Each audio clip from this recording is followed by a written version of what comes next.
Isa na namang nakapangingilabot na kwento mula sa mga pahina ng Aklat ng Lagim ni Kabano na pinamagatang Tagma sa Morgue.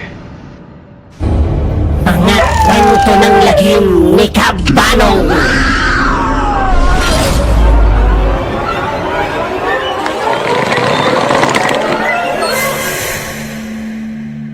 Mga kasangga, taong 2014 na maganap ang pangyayaring ito.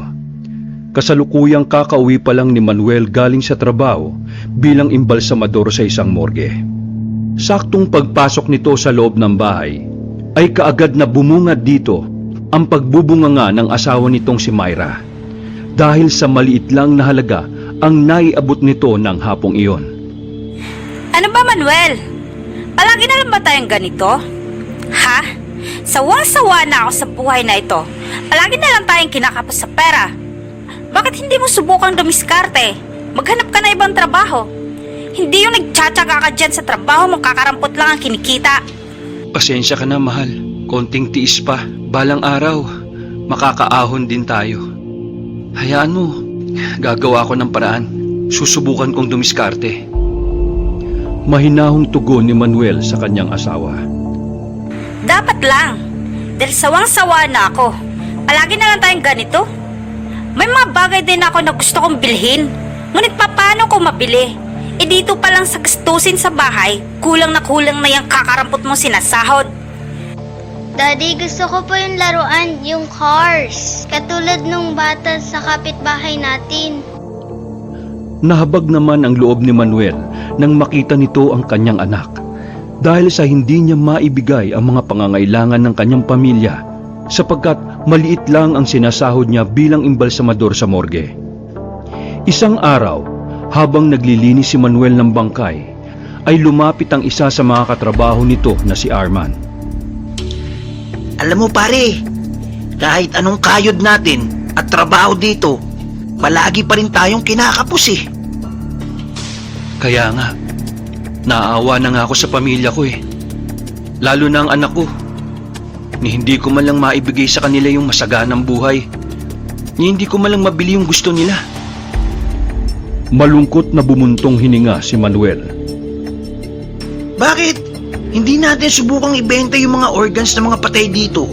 Tutal, wala namang nakakaalam. Tsaka, hindi naman nila malalaman yun. Sira ka ba? Puro ka talaga kalokohan. Seryoso ko pare. Alam mo ba yung mga nagdo-donate ng mga organ? Katulad ng kidney, puso, at kung ano-ano pang lamang loob.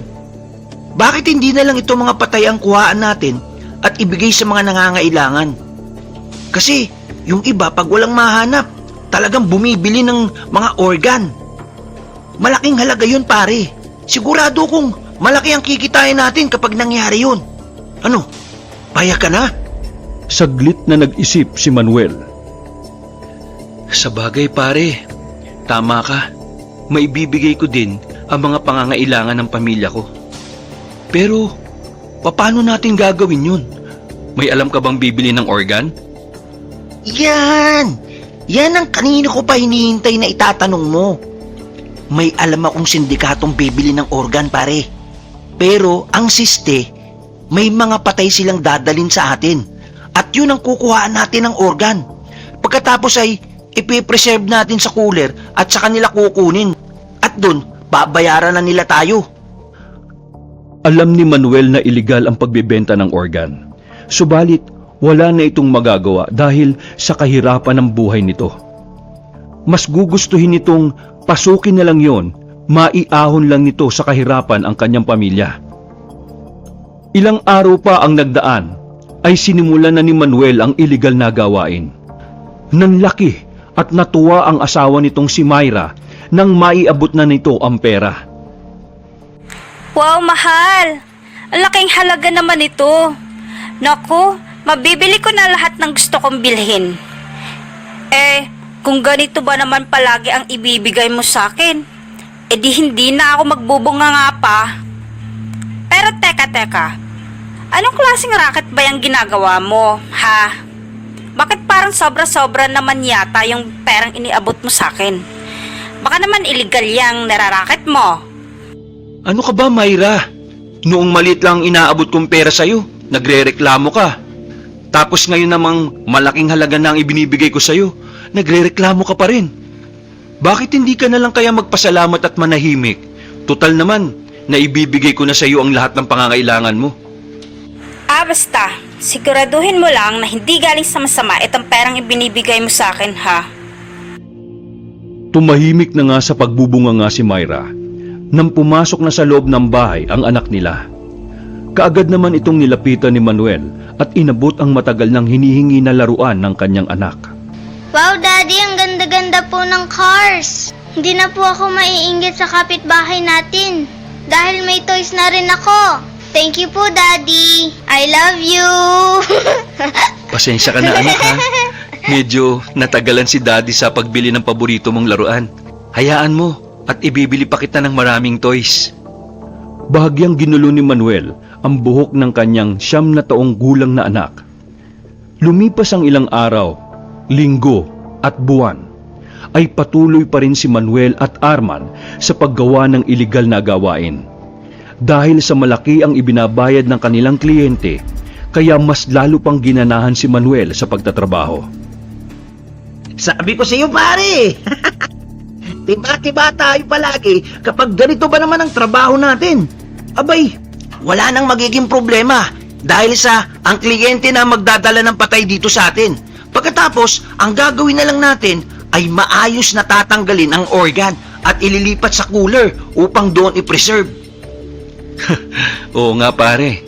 Dahil dito ay naibigay ko na lahat ng pangangailangan ng misis ko at ng anak ko.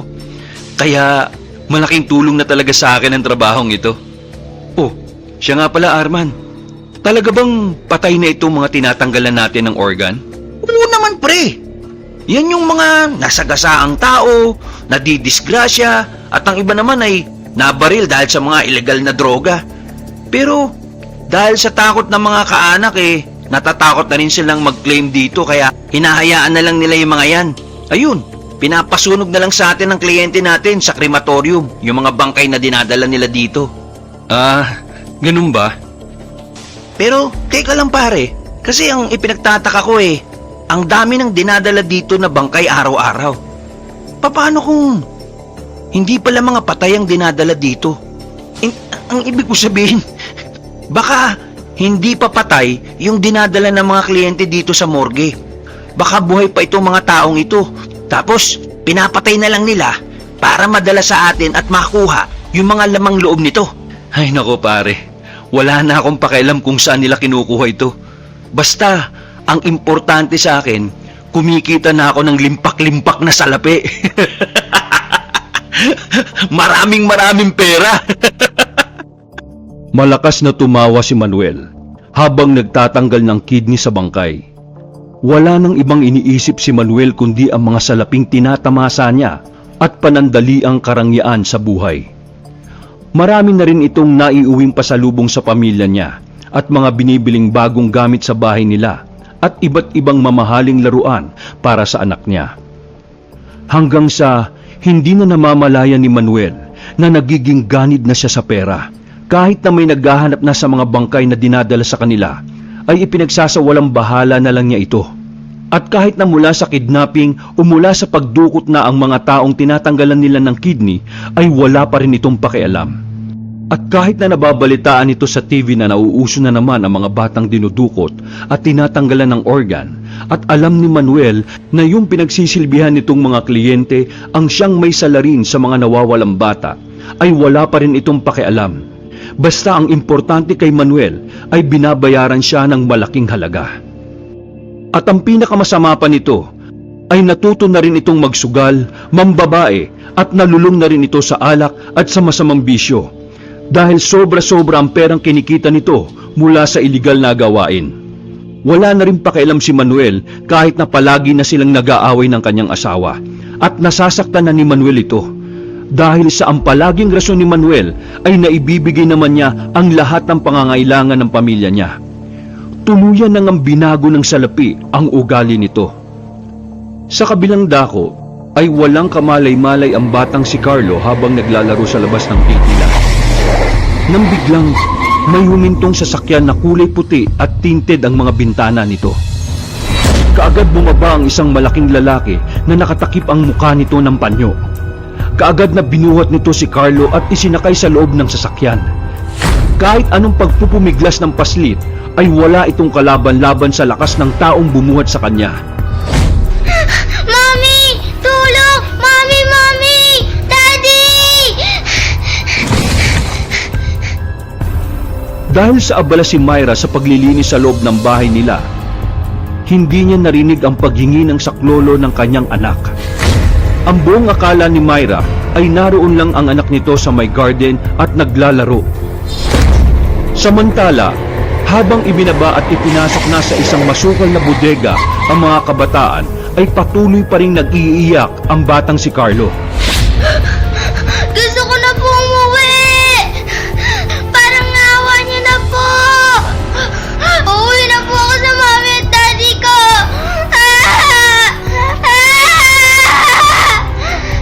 Uuwi na ako! Uuwi na ako! Natahimikin niyo nga ang batang yan. Masyadong maingay, nakakarindi sa tenga. Sinuway naman at pinatahimik ng kidnapper ang batang si Carlo. Subalit hindi pa rin tumahimik ang paslit dahil sa gusto na nitong umuwi sa kanilang bahay. Mami at daddy ko! Boss, ayaw pa rin talagang tumahimik eh. Oh, anong gagawin ko? Mga inutil pala kayo eh. E di putulan niyo na ng ulo yan para matahimik. O gemas! Daddy ko! Ilang sandali pa ay kumuha ng mahabang itak ang isa sa mga tauhan ng sindikato at walang awang pinutol nito ang ulo ng kaawa-awang paslit na si Carlo.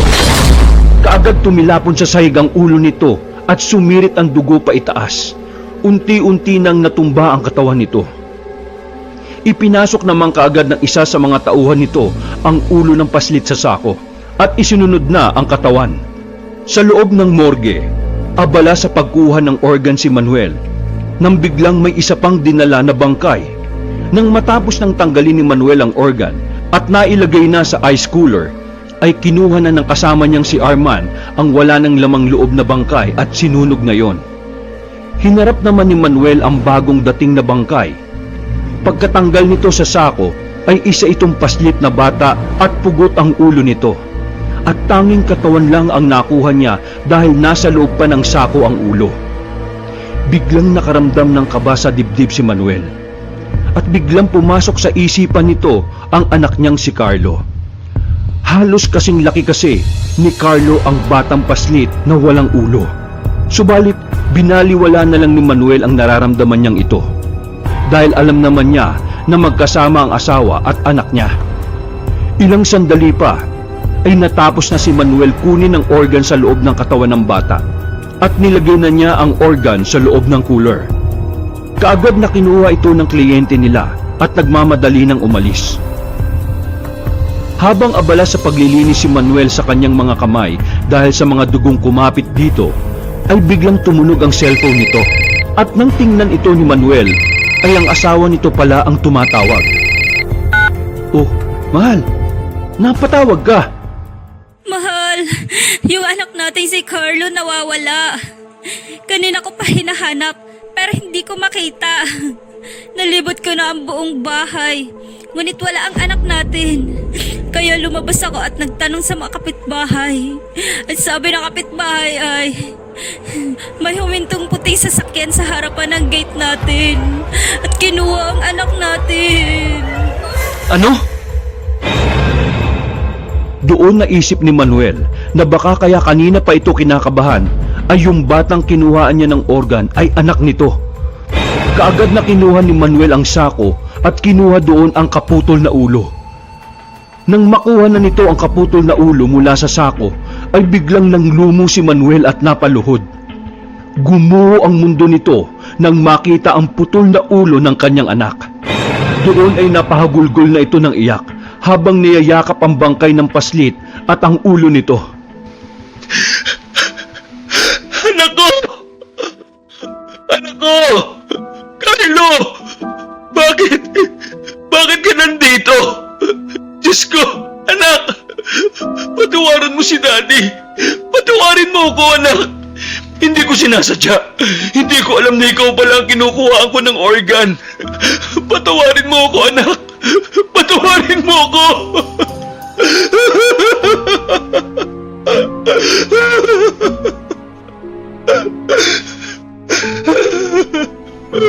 Bakit?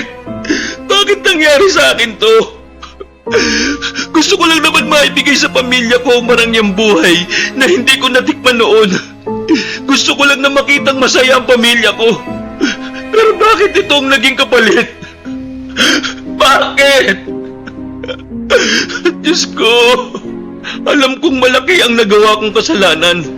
At patawarin niyo po sana ako, Panginoon ko. Patawarin niyo ako at gumawa ko ng illegal na gawain. Nagsisisi na po ako. Panginoon ko, pinapangako ko sa inyo, magbabagong buhay na po ako. Ibalik niyo lang ang buhay ng anak ko. Ibalik niyo lang ang buhay ng anak ko. Kaya mga kasangga, iwasan natin ang gumawa ng masama upang hindi tayo balikan ng karma. Dahil sa oras na balikan tayo nito, ay doble pa o triple pa ang magiging kapalit sa panandaliang kasiyahan na ating natatamasa. Kung nagustuhan nyo ang ating kwento sa araw na ito, ay huwag kalimutang pindutin ang like button at mag-iwan ng comment kung ano ang saloobin nyo sa kwento nating ito at agad ko itong sasagutin. At kung bago pa lang kayo sa channel kong ito, kung maaari pindutin nyo na rin ang subscribe at join button para ma-notify kayo sa mga bago nating upload na mga videos. Para maisama ko kayo sa shoutout sa susunod na video. Kaya shoutout muna tayo.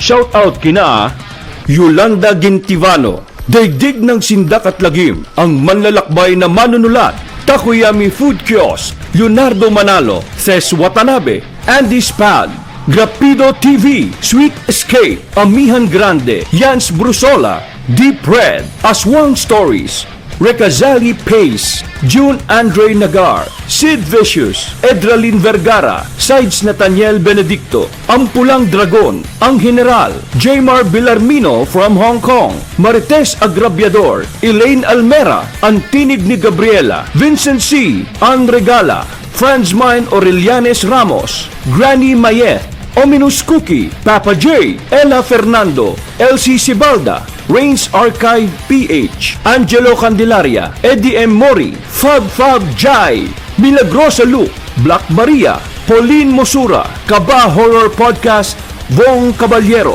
Doha, Ermin Guard. Maraming salamat po sa inyong lahat. At sa mga kasangga ni Kabanong community member na sina Nika Nochelle Urbano, Shasha Sodario at Milagrosa Luke, maraming salamat sa walang sawang pagsuporta. Hanggang sa susunod na pagsasalaysay, muli ito si Kabanong dito lang sa Aklat ng Lagim ni Kabanong.